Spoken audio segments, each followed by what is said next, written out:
Hello दोस्तों, आप सभी का स्वागत है आपके अपने बचत ज्ञान चैनल पर। मैं रोज़ किसी ना किसी म्यूचुअल फंड या इन्वेस्टमेंट स्ट्रेटेजी से लेकर आपके सामने वीडियो लेकर आता हूं। आज का वीडियो भी बहुत इंटरेस्टिंग होने वाला है। आज के इस वीडियो में हम बात करने वाले हैं बेसिकली टैक्स सेविंग से रिलेटेड। तो दोस्तों देर ना करते हुए हम अपना वीडियो स्टार्ट करते हैं। तो दोस्तों सबसे पहले क्वेश्चन राइज होता है, क्या हम म्यूचुअल फंड्स के थ्रू भी क्या टैक्स सेविंग कर सकते हैं? तो इसका आंसर होगा येस, हम म्यूचुअल फंड्स के थ्रू भी टैक्स सेविंग कर सकते हैं। जिन लोगों को पता है वो लोग इसके बारे में बहुत अच्छा जानते हैं, लेकिन जिन लोगों को नहीं पता मैं उनको बता दूं कि म्यूचुअल फंड्स के थ्रू हम टैक्स सेविंग कर सकते हैं। जो म्यूचुअल फंड्स में इस कैटेगरी के फंड्स होते हैं उनको हम ELSS फंड कहते हैं। तो दोस्तों हम इस वीडियो में आज जानेंगे कि क्या ELSS फंड्स होते क्या हैं, ये कैसे काम करते हैं और कैसे इनसे टैक्स सेविंग में यूज़ किया जा सकता है। तो सबसे पहले हम बात करते हैं ELSS फंड्स होते क्या हैं। ELSS फंड्स को बेसिकली हम ब्रॉड वे में बोले तो इक्विटी लिंक्ड सेविंग स्कीम भी कहते हैं। तो दोस्तों इनका यूज़ हम अंडर सेक्शन 80C के तहत टैक्स सेविंग में कर सकते हैं। अगर हमारे को अपनी इनकम पर जो भी टैक्सेबल है, अगर हम उसका इन्वेस्टमेंट इस फंड में कर देते हैं तो हमें उस इन्वेस्ट किए पैसे पर टैक्स पे रिबेट मिल जाता है, अगर हम सिंपल लैंग्वेज में बात करें तो दोस्तों ELSS फंड्स में जो कंडीशंस होती हैं वो उसके बारे में हम बात कर लेते हैं। तो दोस्तों बेसिकली ELSS फंड में अगर हम इन्वेस्टमेंट करके टैक्स सेविंग करना चाहते हैं तो ELSS फंड्स की कुछ कंडीशंस भी होती हैं। ELSS फंड में अगर हम इन्वेस्टमेंट करते हैं तो यहाँ पे हमारा इन्वेस्ट किया पैसा 3 साल तक लॉक इन पीरियड में रहता है।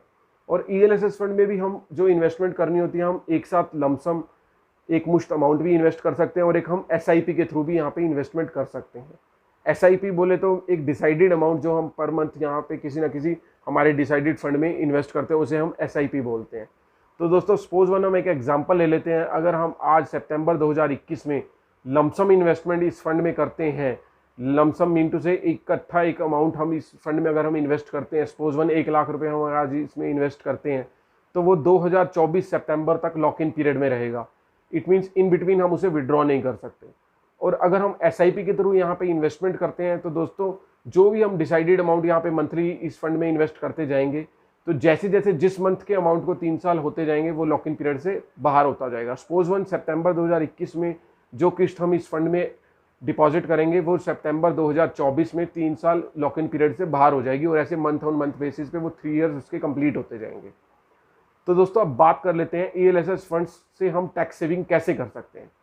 तो दोस्तों हम जानते हैं हमारे देश में जो एग्जिस्टिंग टैक्स स्लैब चल रही है, अगर हम प्रीवियस का एक एग्जाम्पल ले ले तो यहाँ पर 2.5 लाख तक की इनकम पे कोई टैक्स नहीं लगता। लेकिन हम 2.5 लाख से अगर हम 5 लाख तक की इनकम का एक एग्जाम्पल ले लेते हैं तो 2.5 लाख से 5 लाख तक की इनकम हमारे यहाँ पे 5% की कैटेगरी में आती है।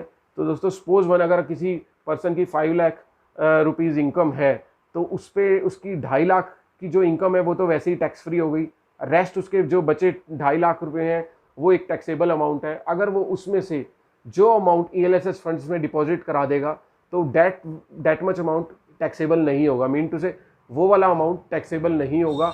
एक एग्जाम्पल के तौर पर ले लेते हैं, अगर हम 2.5 लाख रुपए उसके टैक्स फ्री हैं, उसके बाद बचे हुए 2.5 लाख में से 1.5 लाख रुपए हम मैक्सिमम इसमें ELSS फंड में डिपॉजिट करा देते हैं, तो हमारे उस 1.5 लाख पर भी कोई टैक्स नहीं होगा। बचा हुआ हमारा 50,000 अमाउंट ही टैक्सेबल होगा। तो दोस्तों अब बात आ जाती है, क्या ELSS फंड सिर्फ टैक्स सेविंग के लिए ही यूज़ होते हैं? तो दोस्तों यहाँ मैं आपको बताना चाहूँगा, ELSS फंड से हम टैक्स सेविंग तो करते ही करते हैं, साथ साथ ये हमें अच्छी रिटर्न निकाल कर भी देते हैं। मैं आपको स्क्रीन पे शो कर देता हूँ कुछ अच्छे फंड्स को, जो कि मैंने किसी फाइनेंशियल साइट से रेफरेंस लेके यहाँ पे आपको दिखा रहा हूँ कि इसमें देख रहे होंगे आपके मोस्ट ऑफ द फंड्स ऐसे हैं जिन्होंने 20% से भी अच्छा रिटर्न निकाल के दिए लास्ट 3 इयर्स की, अगर हम रोलिंग रिटर्न्स चेक करें तो इन फंड्स की। तो दोस्तों अब बात आ जाती है, अगर हम यहाँ पे इन्वेस्टमेंट जो कर रहे हैं, ये हमारी जो इन्वेस्टमेंट होती है ये हमारी इक्विटी मार्केट का हमें यहाँ पे एक्सपोजर मिल जाता है। और हम यहाँ से बैंक की अगर हम डिफरेंस देखें तो बैंक के अगेंस्ट हम यहाँ पे ज़्यादा अच्छी रिटर्न देखने को मिलती है। हमें 3 इयर्स का जो टाइम पीरियड यहाँ पे लॉक इन पीरियड डिसाइडेड है, क्योंकि म्यूचुअल फंड्स में जो इन्वेस्टमेंट होती है वो वैसे भी हमसे पेशेंस मांगती है। यहाँ पे लॉन्ग टर्म पर्सपेक्टिव में ही आप अच्छी रिटर्न्स प्राप्त कर सकते हैं। और ELSS फंड्स में हमें कुछ बाउंड्री कर दिया जाता है कि 3 साल तक का लॉक इन पीरियड होता है, आप वहाँ से विड्रॉ नहीं कर सकते। तो इतने टाइम पीरियड में आपको ये अच्छा बेनिफिट प्रोवाइड कर ही जाते हैं। मोस्ट ऑफ द टाइम हमने यही देखने को मिला है। तो दोस्तों इस वीडियो में हमने बात करी ELSS फंड्स के रिगार्डिंग। मैं अगला एक वीडियो लेकर आऊँगा जहाँ पे हम अच्छे ELSS फंड्स का रिव्यू भी करेंगे।